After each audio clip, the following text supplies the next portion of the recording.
तमाम मामलात अमन अमान से हल करने के लिए पीपल्स पार्टी ने जमात इस्लामी को कराची में 2 मेयर्स बनाने की तजवीज़ दे दी है।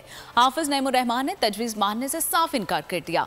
पीपल्स पार्टी और जमात इस्लामी में सख्त बयानात ना देने पर भी इत्तफाक हो गया।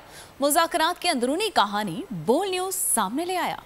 दोनों के दरमियान तमाम तर जगहों पे जहाँ जहाँ प्रॉब्लम्स हैं उस पर गुफ्तगू हुई है और ज़ाहिर है कि सईद गनी साहब ने और इम्तियाज़ शेख साहब और नजमी आलम साहब ने ये कहा है कि हम इन तमाम चीज़ों को देखेंगे और जहाँ जहाँ ये चीज़ों को बेहतर बना सकते हैं बनाएंगे। इस वक्त भी कुछ जगहों पे रिकाउंटिंग जारी है जो कि उसूलन नहीं होनी चाहिए और रिकाउंटिंग के नतीजे में काफ़ी प्रॉब्लम्स सामने आ रही हैं। तो जब ये बेहतर बनाएंगे नताइज के एतबार से भी और पूरे कंडक्ट के एतबार से भी इलेक्शन में कोई ऐसी सूरत सामने आ जाएगी जिसके नतीजे में कोई वाज़ेह और मुतय्यन चीज़ होगी हमारे पास और हमें ऐसा लगेगा कि हुकूमत अपना कोई इन्फ्लुएंस जो है वो नहीं कर रही है, तो उस पर फिर इंशाअल्लाह हमारे दरमियान यही बात हुई है कि बाद में भी गुफ्तगू और बातचीत हम आगे बढ़ा सकते हैं। हम ये चाहते हैं कि पाकिस्तान पीपल्स पार्टी और जमात इस्लामी मिलकर इस शहर के बलदियाती इदारों में साथ चलें।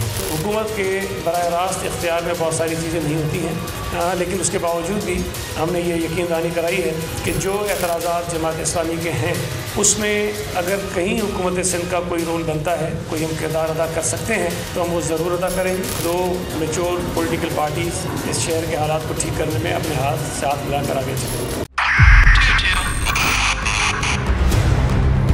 2022 बहुत सारे तोहफे भी देखे गया पाकिस्तान की आवाम को। पाकिस्तान की आवाम को एक तोहफा ये दिया कि आवाम को पता चल गया कि पाकिस्तान का मीडिया क्या है। साल 2022 में सबसे ज्यादा देखे जाने वाला चैनल बोल न्यूज रहा नंबर 1। हमने बहुत सारे शोज और ट्रांसमिशंस की, पूरा साल मुसलसल जदोजहद में निकल गया कि ये वोट ऑफ कॉन्फिडेंस के पीछे कौन लोग थे।